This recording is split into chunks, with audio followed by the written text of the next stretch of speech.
আসসালামু আলাইকুম।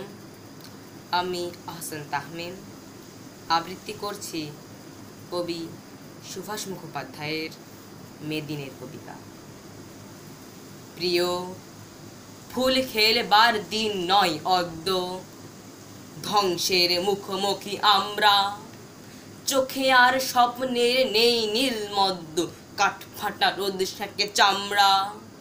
চিমনির মুখে শোনো সাইরেন শঙ্খ, গান গায় হাতুড়িও কাস্তে।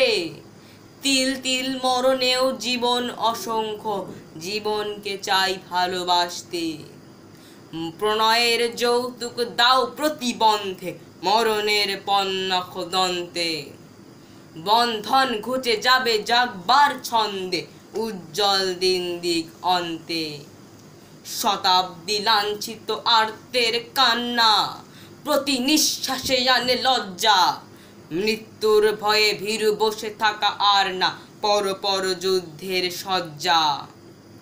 প্রিয়, ফুল খেলবার দিন নয় অদ্য, এসে গেছে ধ্বংসের বার্তা।